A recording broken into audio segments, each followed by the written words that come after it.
This is what happens when you don't show respect. Music, applause, music, applause, music. Back in the 1990s and early 2000s, Shaquille O'Neal was the best basketball player around. He won lots of awards, championships, and was picked for the All-Star team every year. But his 1999 to 2000 basketball season was extra special. That year, Shaq won the Best Player Award, the championship game Best Player Award, and helped the Lakers win their first championship in 12 years. He scored an amazing 38 points, grabbed 16 rebounds, got 2 assists, 1 steal, and 3 blocks per game during the playoffs. What? Shaq should have been the first player ever to get every single vote for best player, but he missed it by just 1 vote. You almost got it. You're 1 vote away from making history. I was going to ask because he totally destroyed everyone. Do you think someone was just being mean? Of course he was. He knew he should have voted for you. Exactly.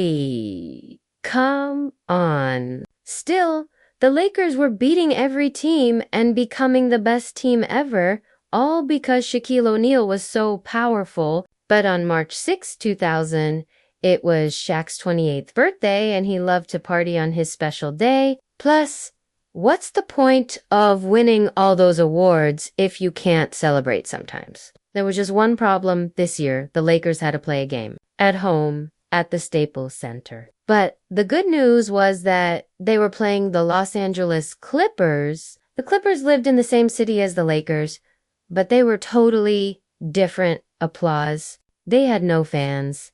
They were the worst team that year. And they hadn't won a playoff series since 1975 when the team lived in New York and was called the Buffalo Braves. Plus, the Lakers had this new young guy, Kobe Bryant, the 21-year-old amazing player, was scoring 22.5 points every night and was the type of guy who played his hardest every single minute of every single game. So Shaq decided to take the night off. He could let Kobe, Ron Harper, and Glenn Rice do all the hard work. So in the afternoon before the game, Shaq spent his whole day running around town and planning for his birthday party. He didn't do any of his usual pregame stuff. Usually, I go home, eat lunch, take a nap, and get ready for the game. I'm taking the night off. I got to get ready for the party. I didn't do any of my usual stuff. My usual routine was I have to practice shooting, go home, eat 2 turkey club sandwiches with extra mayo and a Diet Coke, take a nap, then go play and dominate. It was really important that Shaq got everything ready for his birthday because I didn't take a nap and I'm out all day. I'm out calling people, going to the mall, getting the jewelry. I got to get the ice ready. I got to get the drinks ready. When game time came, Shaq was super tired. I mean, how could you expect him to dominate without his Diet Coke, sandwiches, and pregame nap? The best player just wanted to get through the game without using up any more of his birthday energy, so he came up with a backup plan. Shaq planned on sitting on the bench early and often. I was not trying hard that game. I was going to foul on purpose. I'll do this. No, wait. What's that? Foul shaving is basically when you get some early fouls on purpose, so you get taken out of the game. Coaches hate this because it forces them to use their backup players and save their star players for later in the game, like in the 3rd and 4th quarter. But if you can make it look like an accident, your coach is going to pull you out without getting too mad. So Shaq got to work on the very first play of the game. He lazily found former #1 draft pick and known bad player Michael Music. From there, things only got worse. like the world's biggest boat anchor.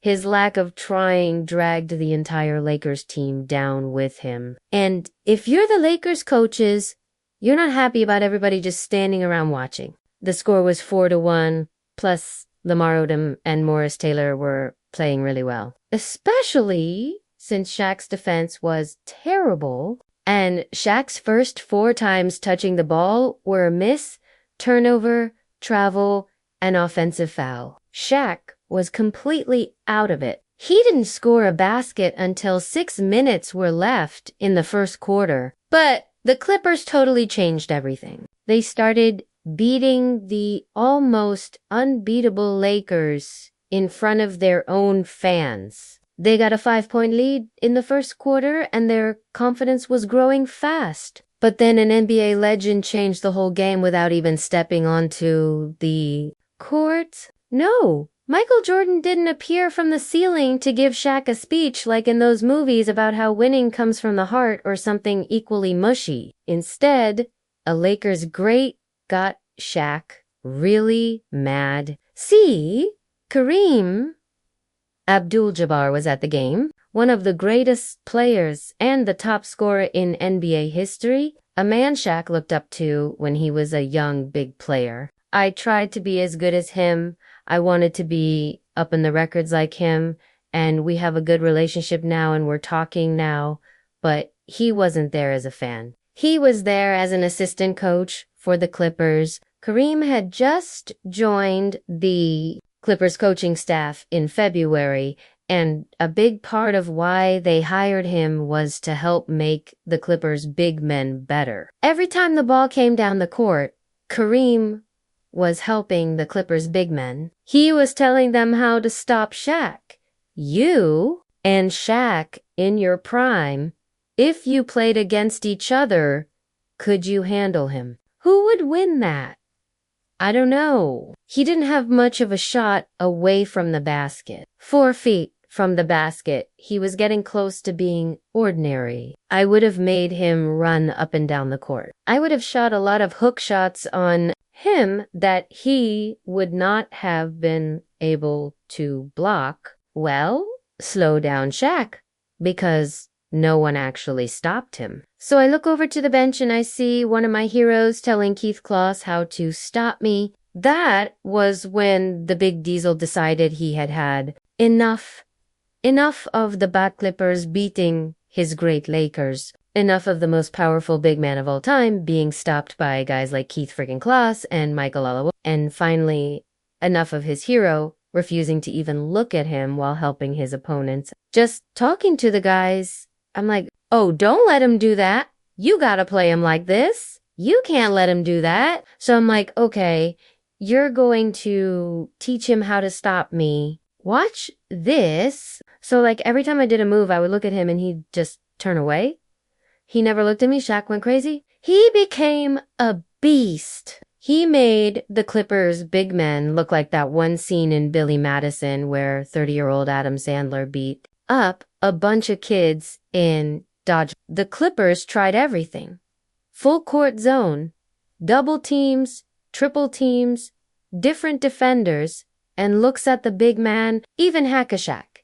But none of it made any difference. Shaq was unstoppable. He ended the game with 61 points on 24-35 shooting from the field and 13 of 22 from the free throw line. Adding on to that, he grabbed 23 rebounds, destroying the Clippers on the boards. The Lakers outscored the Clippers every single quarter after the first. If the game had been a little closer, Shaq could have easily scored 70.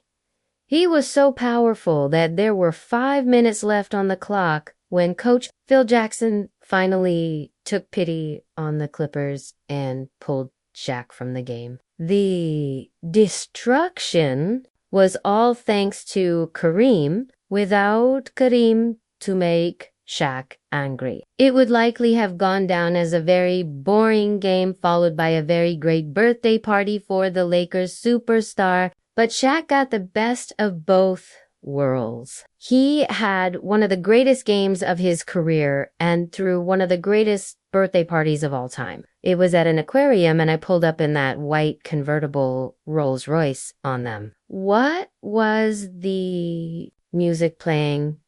What music played? Now, if only we had some video of the birthday party. If you enjoyed these longer videos, hit the subscribe button and click the notification bell. I have a ton of awesome content coming out and I always make my videos for the Henry Hoops audience. So if you don't want to miss out, hit the subscribe button.